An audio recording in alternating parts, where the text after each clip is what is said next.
Вітаю, я Наста, а ты слухаеш Белліт, падкаст пра кнігі і каля кніжныя тэмы. Пераслухаўшы папярэднія выпускі падкаста падчас мантажу, зразумела я, што не чуваць на запісе абсалютна ніякіх ластавак, якія так цудоўна шалёна лётаюць у мяне за акном, таму проста паверце мне, што гэты выпуск я зноў запісваю з адчыненым акном, за якім чуваць вось гэтую цудоўныя летнія саундтрэкі, птушкі, сабакі, машыны, і сонца, якое заходзіць. Яго дык дакладна не чуваць, але паверце мне, што запіс падкаста сёння адбываецца проста з неверагоднымі краявідамі, бо апошнія разы хіба я запісвала часцей за ўсё, калі ўжо было цёмна на вуліцы, а цяпер акурат заходзіць сонца, і ёсць магчымасць усё гэта назіраць і паступова будзе цямнець. Я думаю, што дзесьці ў сярэдзіне запісу гэтага выпуска я уключу настольную лямпу, але пакуль што даволі светла, прыемна, і мы з вамі сустрэліся ў 148 выпуску падкаста у літнавінах. Сёння я раскажу вам, што ж цікавага адбылося ў чэрвені ў літаратурным свеце, як у беларускім, так і за мяжой. Выйшла вельмі шмат цікавых літаратурных навінак, кніжачак, якія выйшлі як у Беларусі, так і за мяжой, пра якія таксама я вам сёння раскажу. Ну і адбылося даволі шмат усяго цікавага. Як заўжды, вядома, больш цікавага адбываецца ў літаратурным свеце замежжа, але нічога, стараемся і мы таксама не адставаць. Прынамсі, у гэтым выпуску падкаста будзе адна з маіх хіба найулюбёнейшых навінаў апошняга часу пра аднаго беларуса, які прадаў кнігі пра Гарры Поттера. Калі вы чыталі навіны апошніх дзён, то, магчыма, вы ўжо здагадаліся, пра што я, ну а калі не чыталі, то запрашаю вас слухаць гэты падкаст далей, і вы даведаецеся не толькі пра гэта, а яшчэ і пра тое, як кнігі могуць быць небяспечнымі для жыцця, які беларускі паэт атрымаў узнагароду «Гліняны вялез», і якія беларускія выдаўцы атрымалі прэмію за свабоду друку. Гэтыя і многія іншыя цікавыя навіны сёння ў 148 выпуску падкаста. Але пачынаем мы традыцыйна з навінак беларускага кнігавыдання. Пачнём з выдавецтва «Папуры», у якім выйшаў чарговы том з творамі Васіля Быкова. Акурат 19 чэрвеня ў гэтым месяцы мы святкавалі дзень нараджэння Васіля Быкова, і гэтым разам у кнігу ўвайшлі аповесці «Трэцяя ракета», «Праклятая вышыня» і «Дажыць да світання». Гэта аповесці, якія апісваюць асобныя эпізоды з франтавога жыцця савецкіх байцоў. Зусім нядаўна расказвала вам пра тое, што ў «Папуры» пад адной вокладкай выходзілі іншыя аповесці Васіля Быкова. Гэта «Круглянскі мост», «Абеліск» і «Воўчая зграя». Гэта ўжо творы, якія расказваюць пра жыццё простых людзей пад акупацыяй. Абодва гэтыя зборнікі ёсць у продажы ў Мінску ў кнігарні «Кніжная шафа». У выдавецтве «Прынтбук» у Мінску выйшаў новы, ужо 6-ы зборнік вершаў музыкі і паэта Алеся Камоцкага, і кніга атрымала назву «Неўпрыкмет». Я памятаю, што ў школьныя раннія універскія гады я неяк даволі часта атрымлівалася, што трапляла на выступы Камоцкага. Гэта была нейкая разнастайнасць сярод цяжкай музыкі, якую я слухала, але Камоцкага заўжды было прыемна паслухаць. І гэты зборнік можна купіць на сайце Кнігербай, спасылка ў апісанні да выпуска.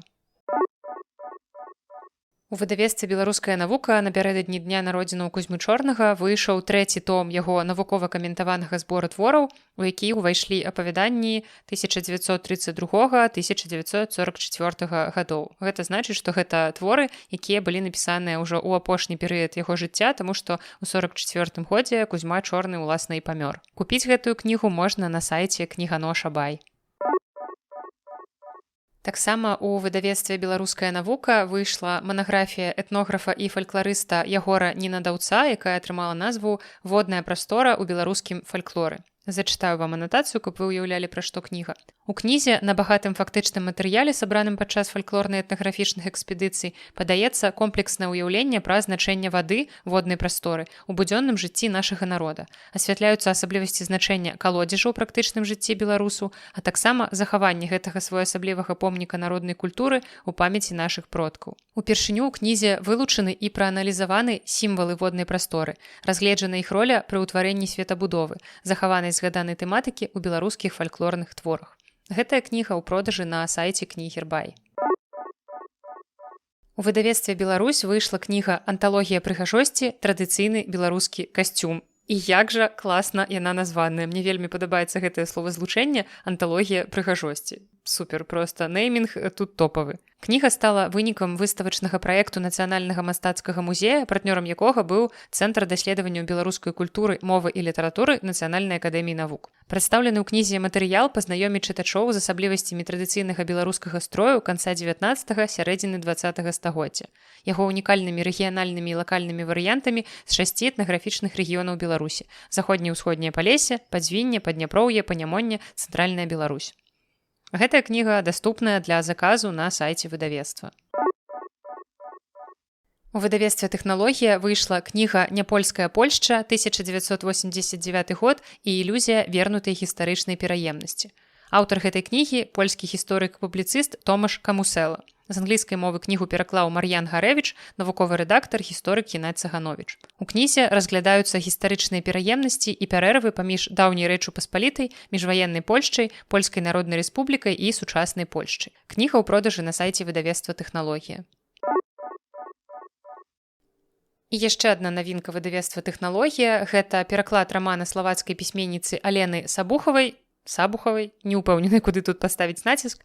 Кніга называецца «Шаптухі», пераклала на беларускую мову Кацярына Кавалеўская-Ахматова. Раман «Шаптухі» выйшаў у 2019 годзе і атрымаў галоўную літаратурную прэмію Славакіі ў галіне прозы «Анна Софт Літара». Кніга таксама ў продажы на сайце выдавецтва. І, дарэчы, мне вокладка гэтай кнігі нагадала сучасны польскі бестселлер. У іх тут ёсць такая нон-фікшн кніга, якая называецца «Хлопкі». З ёй звязана проста процьма скандалаў цяпер, магчыма, аднойчы вам пра гэта раскажу. Яны звязаныя з тым, што гэтая кніга прадалася ледзь не мільённым накладам, хіба там мільён ужо ёсць. І аўтарка спрабуе судзіцца з выдавецтвам, бо лічыць, што яна атрымала недастаткова грошай за продажы гэтай кнігі. Бачыце, як цудоўна развіты польскі кніжны рынак, што, па-першае, яны могуць разважаць пра мільённыя наклады, зразумела, што гэта адбываецца не з усімі кнігамі, але тым не менш, і што ў іх вось могуць адбывацца такія суды. Там сапраўды цікава, я назірала за ўсёй гэтай сітуацыяй. Дык вось гэтая кніга «Хлопкі», яна таксама мае такую жоўтую вокладку з цёмным малюнкам у цэнтры. І таму гэтая кніга і назва «Шаптухі», яна таксама як быццам бы мае нейкае дачыненне да тых бабулек, пра якіх гаворка вядзецца ў кнізе «Хлопкі». То бок, не ведаю, адкуль у мяне ўзяліся гэтыя алюзіі, але як быццам бы штосьці агульнае ў кнігах я бачу. Не ведаю, ці будзе там штосьці падобнае агульнае сюжэтна. Бо ні адну, ні другую я пакуль што яшчэ не чытала. Музыка і папулярызатар фальклору Сяржук Доўгушаў уклаў кнігу «Беларускія калыханкі». У выпуску дапамагала каманда ініцыятывы «Традыцыя» і студыё «Маджэнта».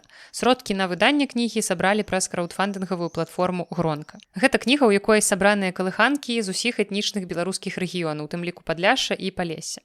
Галубок, пеўнік і, вядома, любімы каток, усе гэтыя знаёмыя персанажы ажываюць на старонках кнігі, дзякуючы цудоўным ілюстрацыям. І таксама разам з кнігай выйшаў і студыйны альбом «Калыханкі», які запісала Воля Дземка з гуртом «Воля».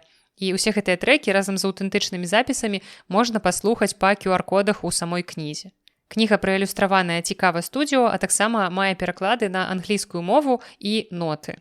Кніга сапраўды атрымалася вельмі прыгожая, у цвёрдай вокладцы з такімі залатымі літаркамі, залатым цісненнем назвы і вельмі сапраўды пяшчотныя такія мілыя ілюстрацыі. Мы ўжо атрымалі гэтую кнігу да сябе ў кнігарню, таму у кнігарні «Кнігаўка» і на сайце кнігаўка.com гэтую кнігу ўжо можна купіць.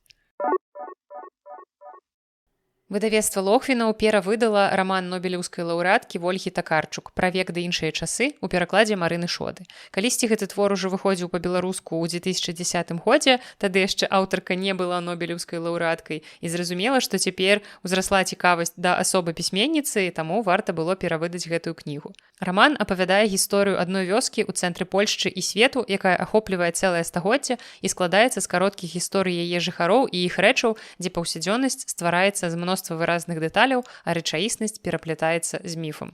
Гучыць, як, у прынцыпе, любая кніга Вольгі Такарчук, нешта міфалагічнае, нешта пераплеценае, таму абавязкова трэба гэта чытаць, гучыць сапраўды цікава. Праўда, у мяне заўжды з польскімі кнігамі ўзнікае такое пытанне, на якой мове мне іх чытаць, бо ўсё ж такі я магу прачытаць па-польску і атрымаць асалоду і ўсё зразумець, і мне здаецца, што ўсё ж такі кнігу нобелеўскай лаўрэаткі, калі ў мяне ёсць такая магчымасць, лепш прачытаць на той мове, на якой яна была напісаная ў арыгінале па-польску. Таму, хутчэй за ўсё, і кнігі Якуба, якія таксама нядаўна выйшлі ў выдавецтве Пфляумбаум, таксама кніга Вольгі Такарчук. І вось гэтую кнігу лепш все ж такі я прачытаю па-польску, бо я проста магу, і я заўжды схіляюся да таго, што калі ёсць магчымасць, кнігу варта чытаць у арыгінале. Кніга таксама ёсць у продажы ў нас у кнігаўцы і на сайце кнігаўка.com.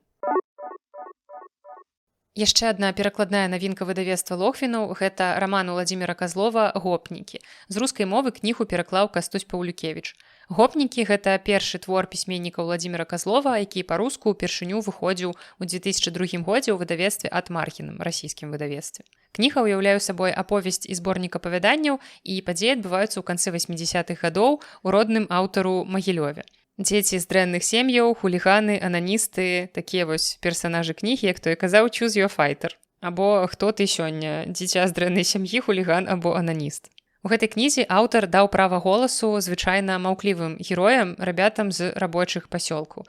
Гэтую кнігу я чытала вельмі даўно, хіба тады яшчэ вучылася ў школе, можа быць, гэта быў які-небудзь 2008-2009. Тады неяк у маёй інфапрасторы ўсплыло імя Уладзіміра Казлова, і я і мае сябры ў тых часоў чыталі гэтага аўтара, і, вядома, тады нам падавалася, што гэта нешта неверагодна бунтарскае, але не скажу, што я была ў неверагодным захапленні. Я хутчэй памятаю такія, ведаеце, моманты вельмі яркія, якія не маглі не прывабіць падлетка проста ў сілу сваёй, магчыма, забароненасці. Напрыклад, я памятаю эпізод з кнігі, я насамрэч не памятаю, якая з кніг Казлова гэта была, хіба што, можа быць, і гэта, бо тут згадаліся ўжо вышэй ананісты. Я памятаю момант, калі хлопчыкі прыходзілі ў кінатэатр акурат для таго, каб заняцца ананізмам. Я не памятаю, якім чынам, для чаго і навошта яны гэта рабілі, але вось гэты яркі вобраз праз гады, дзесяцігоддзі застаецца ў маёй галаве. Гэта ўсё, што я памятаю пра кнігі Уладзіміра Казлова. Не ведаю, ці буду я гэта перачытваць, таму што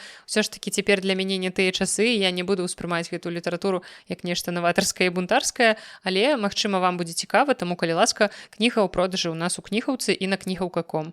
І ведаеце, калі б я была больш смелай, то я б дала назву гэтаму выпуску штосьці накшталт «Ананісты ў кінатэатры» ці «Хуліганы, ананісты, дзеці з дрэнных сем'яў», нешта такое, бо я звычайна вельмі цяжка прыдумваю назвы для выпускаў літнавінаў, бо гэта трэба падабраць або нейкую яркую цытату, якую я сказала ў самім выпуску. Я звычайна прыдумваю назву ўжо пасля таго, як усё зманціравана. Я записываю, можа быць, штосьці, што я сказала, ці нейкая навіна, якая мяне асабліва ўразіла, і вось прыкладна неяк так з адной выпадковай навіны робіцца назва для ўсяго выпуска. Зразумела, што ўвесь выпуск яна не акрэслівая, але інакш вельмі цяжка падабраць назву. Тады б я проста называла гэта літнавіны нумар 1, літнавіны нумар 2, ці там літнавіны чэрвень, літнавіны ліпень. Гэта было б не так цікава. Таму вось, канешне, трошкі больш мне смеласці і, проста ведаеце, што гэты выпуск мог бы называцца «Ананісты ў кінатэатры». Але вы ўжо бачыце, як ён называецца цяпер, і зразумела, што гэта абсалютна не так жа дасціпна і не так смела, не так свежа і наогул, карацей. Усё не так. Ну а ў нас у выдавецтве Янушкевіч у дзень народзінаў аўтара 21 чэрвеня выйшла 5-я частка сагі Анджэя Сапкоўскага пра ведзьмара пад назвай «Хрышчэнне агнём». Пераклад з польскай зрабіла лаўрэатка прэміі Шэрмана Кацярына Маціеўская.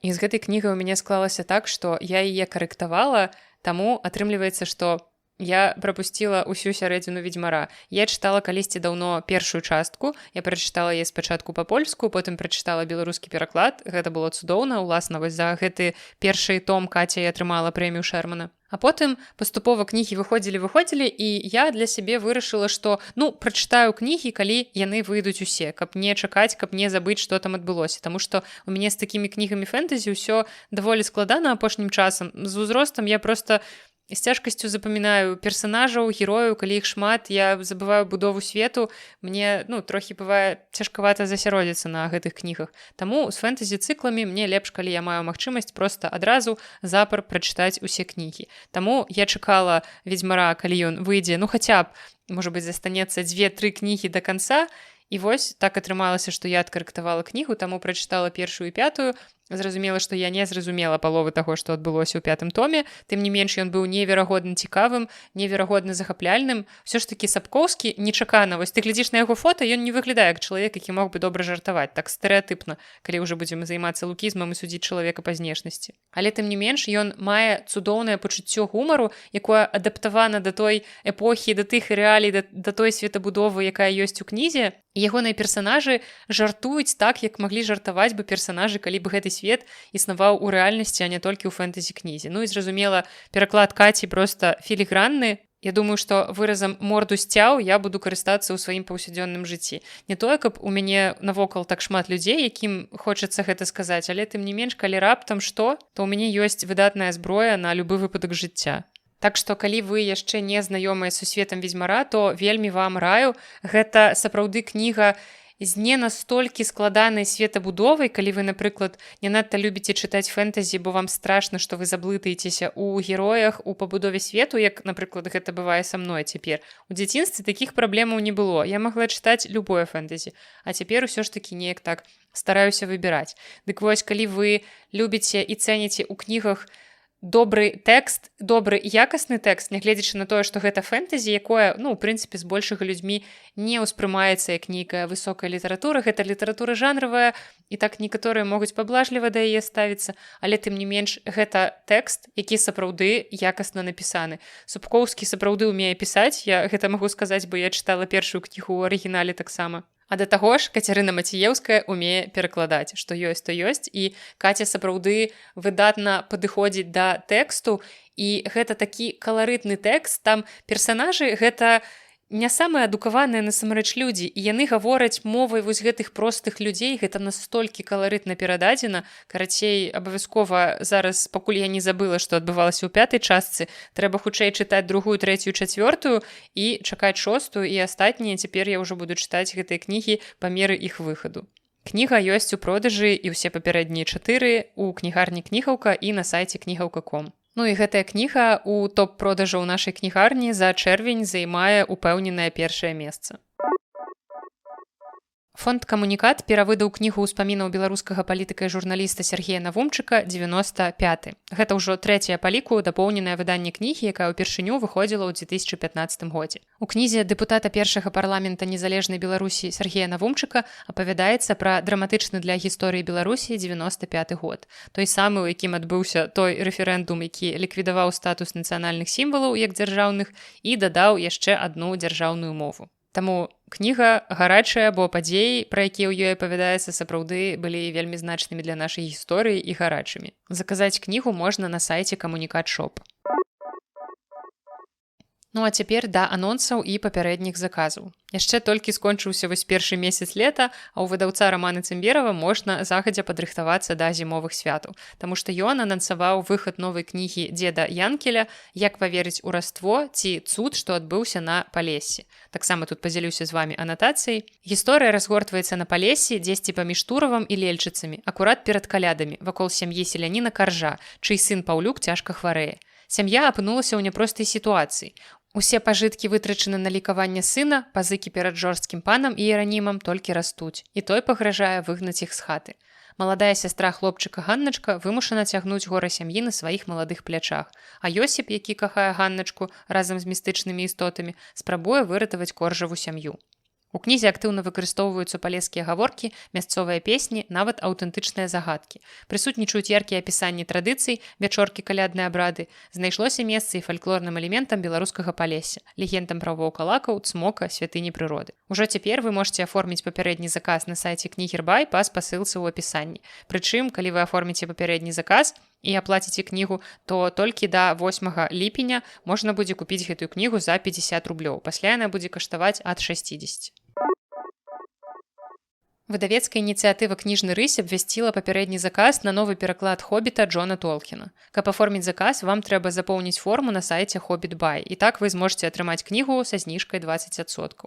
Пераклаў кнігу Франц Корзун, вокладку намалявала беларуская мастачка Ірына Дражына, хутчэй за ўсё так ставіцца націск. Выхад з друку плануецца ўжо гэтай восенню 1 верасня. Пакіну вам спасылку на папярэдні заказ у апісанні да выпуска.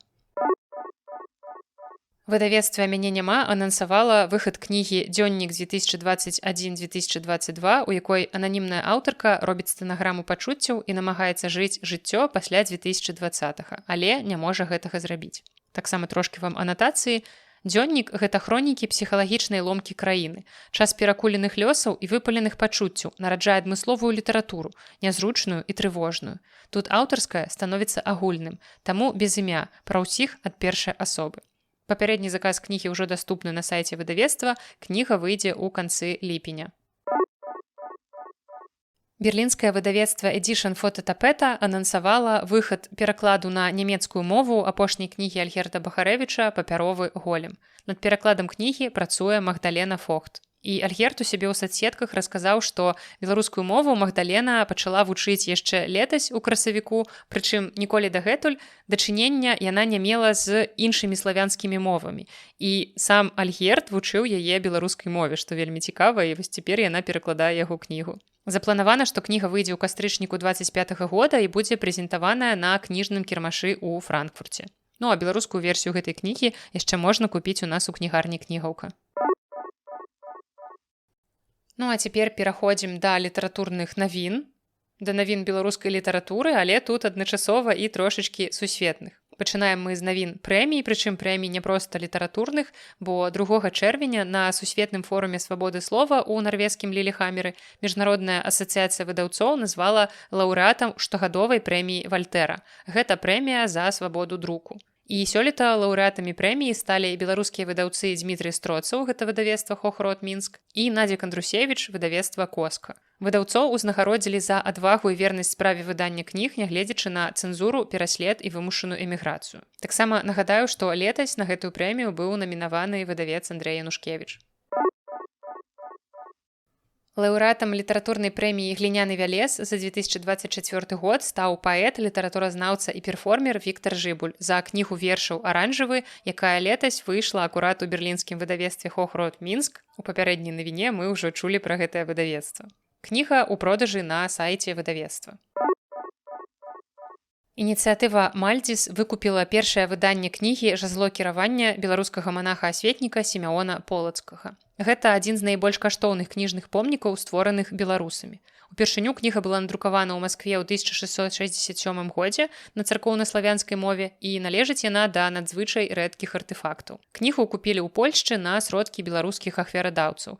І ў будучыні стваральнікі гэтай ініцыятывы плануюць перадаць яе ў музей-бібліятэку Сімеона Полацкага ў якасці такога падарунка грамадскага. Ну а пакуль да вяртання ў Полацк кнігу будуць выстаўляць падчас мерапрыемстваў за межамі Беларусі.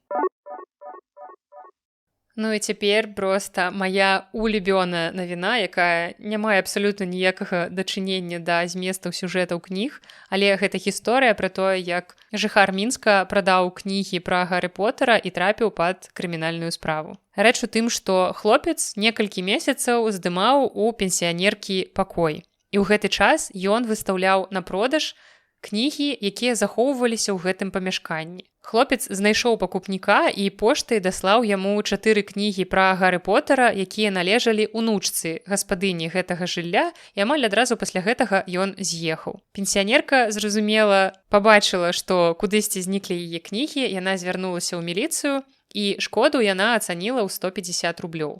Але мне здаецца, што 4 кнігі пра Гарры Поттера, асабліва калі гэта было выданне «Расмен», а судзячы па скріншотах, якія былі далучаныя да навіны, гэта сапраўды расменаўскае выданне, я думаю, што гэтыя кнігі маглі б каштаваць і даражэй за 150 рублёў. Магчыма, кожная з гэтых кніг магла б столькі каштаваць. Прынамсі, раней у беларускіх букіністах я за даволі вялікія грошы сустракала гэтыя выданні. Ну, зразумела, што гэтага хлопца знайшлі і за крадзеж у дачыненні да яго ўзбудзілі крымінальную справу. І такі трошкі оф-топ, але, можа быць, гэта акурат і ў тэму будзе. Калі я толькі пераехала ў Варшаву 1,5 года таму, я шукала кватэру, разглядала аб'явы, і калі я пабачыла аб'яву кватэры, у якой я, уласна, цяпер ужо 1,5 года і жыву, я захапілася тым, што там было шмат кніжных паліц, на якіх было вельмі шмат кніг. Было відаць, што кватэра сфотаграфавана ў момант таго, што там хтосьці жыве, і калі я ішла на прагляд гэтай кватэры, у маёй галаве былі думкі пра тое, што а ці застануцца гэтыя кнігі ў гэтай кватэры.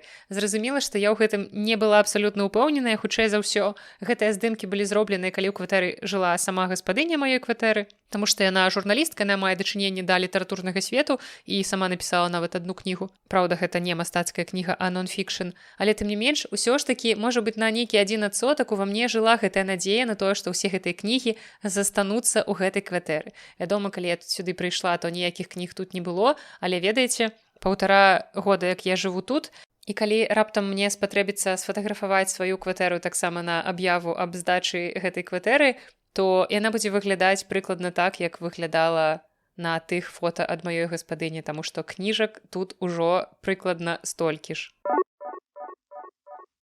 Ну а цяпер пераходзім да літаратурных навін свету. Мы трошкі ў беларускіх навінах пагаварылі пра Гарры Поттера. Зразумела, што ў сувязі з тым, што цяпер здымаецца серыял, Гарры Поттер будзе гучаць паўсюль, таму і ў навінах свету мы пра гэта зараз пачуем. Джоан Роулінг захоплена адгукнулася пра будучы серыял HBO «Гарры Поттер» пасля цеснай працы са сцэнарыстамі. Яна паведаміла, што прачытала першыя 2 эпізоды, сцэнарыі першых 2 эпізодаў, і яны вельмі добрыя, паводле яе думкі. Пісьменніца працуе ў цесным кантакце з аўтарамі сцэнарыю, хаця пасады сцэнарысткі яна не атрымае, як гэта было ў фільмах «Фантастычныя істоты». І HBO з самага пачатку казала, што Роулінг будзе ўдзельнічаць у адраджэнні кніжнай серыі ў фармаце тэлесерыяла, і кіраўніцтва канала адзначыла, што яна была вельмі ўцягнутая ў выбар шоуранеркі Франчэскі Гардзінер і рэжысёра Майка Майлада. Але наогул у апошнія гады, вы чулі таксама гэта ў нейкіх выпусках літнавінаў, хутчэй за ўсё, Роулінг крытыкуюць за яе выказванні пра трансгендерную супольнасць, якія многія лічаць трансфобнымі. Але, нягледзячы на гэта, HBO падкрэсліла, што погляды Роулінг ніяк не паўплывалі на падбор акцёраў і ўсёй каманды, і ў серыял яе спрэчныя меркаванні ўключаныя не будуць. Ну а цяпер тэма штучнага інтэлекту, як заўжды, ўрываецца ў наш падкаст, у вашы вушы.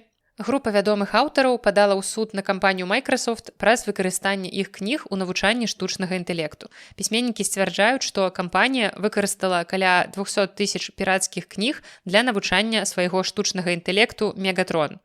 Назва, дарэчы, у яго проста топавая. Стаўце лайк, калі вы дэсептыконы. Паведамляецца, што Microsoft загрузіла гэтую калекцыю кніг, каб навучыць штучны інтэлект ствараць тэксты ў стылі чымсьці падобным да арыгінальных тэкстаў, з тымі ж сінтаксісам, голасам, тэмамі, стылем. І аўтары патрабуюць забароны на далейшае выкарыстанне іх твораў і кампенсацыі па $150 000 за кожную кнігу. Шчыра кажучы, я ў гэтай навіне не сустрэла імёнаў знаёмых аўтараў, але гэта ні пра што не гаворыць, магчыма, проста яны менш вядомыя ў нашых прасторах. Але важна, што гэта ўжо не адзіны выпадак, бо падобныя позвы былі пададзеныя супраць Мета, Anthropic і OpenAI. І вынік гэтай справы можа істотна паўплываць на будучыню заканадаўства аб аўтарскім праве і прынцыпы навучання генератыўных AI. І калі шчыра, то тут нават не столькі пытанне тэхналогіі, колькі пытанне павагі да працы творцу, бо кніга ўсё ж такі гэта не нейкі выпадковы рандомны набор слоў. Ну, часцей за ўсё гэта так, калі гэта добрая кніга. Бо часам кніга гэта гады даследаванняў, гады перажыванняў, творчых пошукаў. І вось уявіце, што хтосьці проста ўзяў тваю кнігу,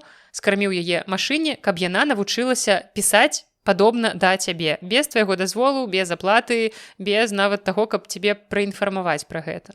Таму у выніку гэтая справа гэта не толькі пра Microsoft і гэтых аўтараў, гэта наогул пра тое, як будзе выглядаць літаратурны свет у будучыні, калі штучны інтэлект зможа пісаць кнігі, але пры гэтым, ён все яшчэ не будзе ведаць, як адчуваць, як жыць, як ствараць сапраўдныя чалавечыя гісторыі.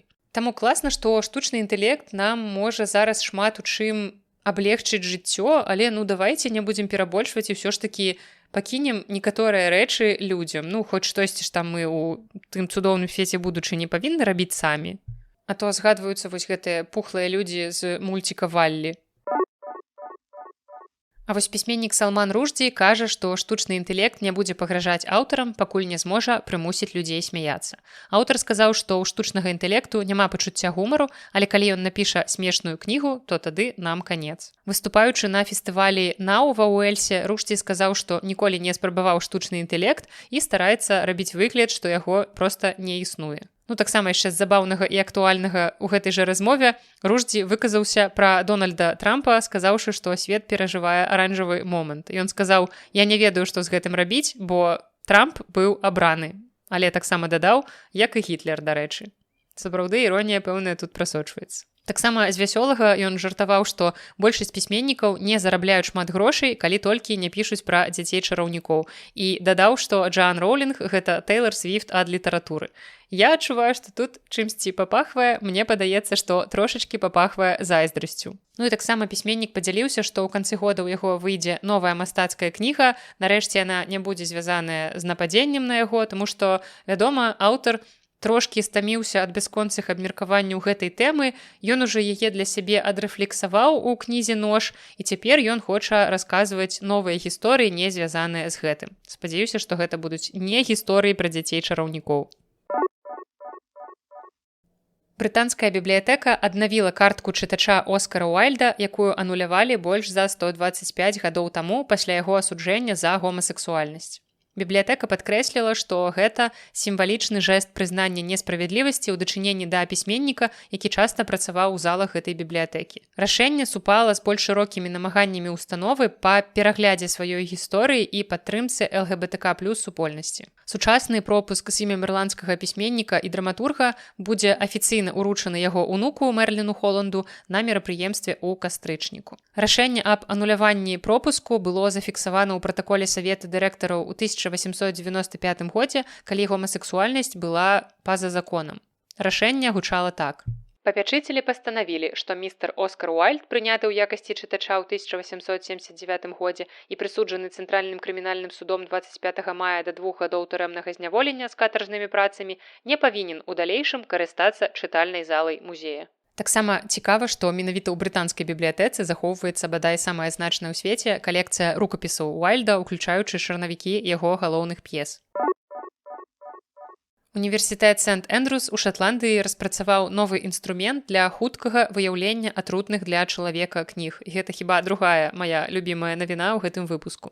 Гістарычна выдаўцы выкарыстоўвалі мыш'як, змяшаны з меддзю, каб дамагчыся яркага смарагдава-зялёнага колеру вокладак кніг. Хоць рызыка для чалавека тут насамрэч невялікая, але рэгулярнае сутыкненне з кнігамі, якія змяшчаюць мыш'як, можа прывесці да праблем са здароўем, напрыклад, раздражнення вачэй, носа, горла і таксама больш сур'ёзныя пабочныя эфекты. Таксічны пігмент у вокладках кніг можа адслойвацца, а значыць, дробныя часцінкі лёгка могуць удыхацца чалавекам. У апошнія гады многія бібліятэкі ў якасці меры засцярогі закрываюць доступ да ўсіх падазроных зялёных кніг, паколькі праверка да гэтага часу была даволі дарагой і патрабавала шмат часу. Напрыклад, Білефельдскі універсітэт і некалькі іншых нямецкіх універсітэтаў у мінулым годзе ў якасці меры засцярогі ізалявалі каля 60 000 кніг. Ну а новая прылада можа хутка і танна вызначыць наяўнасць таксічнага пігменту. Пілар Гіл, якая ўзначальвала даследаванне, сказала, што адпраўной кропкай паслужыў прыбор, які выкарыстоўваецца для выяўлення мінералаў у горных пародах. Ну, я заўжды ведала, што кнігі могуць быць небяспечнымі, але звычайна тут мелася на ўвазе, што ў іх ёсць нейкія ідэі, якія могуць перавярнуць свет. А аказалася, што вось такое бывае, мыш'як у вокладцы, вось гэта паварот. Бо уявіце, што вы заходзіце ў бібліятэку Сент-Эндрюс, вы бераце прыгожую, старажытную зялёную кнігу 19 стагоддзя, плануеце яе паздымаць у сторыс з подпісам «Атрута для душы», а там сапраўдная хімічная зброя віктарыянскай эпохі. Плюс адна фобія ў капілку фобій. Ну а цяпер такога трошкі занудства на тэму, што моладзь зусім не чытае, дзеці зусім не чытаюць. Нейкі час таму былы настаўнік пачатковай школы Спенсер Рассел задаў пытанне бацькам, якія былі падпісаныя на яго ў інстаграме. Ён спытаў, чаму вы не чытаеце сваім дзецям у голас. І адказы, якімі Рассел падзяліўся з Guardian, вар'іраваліся ад збянтэжанасці да раздражнення і гневу. Адзін з бацькоў сказаў, што гэта вельмі нудна, другая напісала, што ў мяне няма часу, яшчэ адна мама напісала, што сама не атрымлівае задавальнення ад чытання.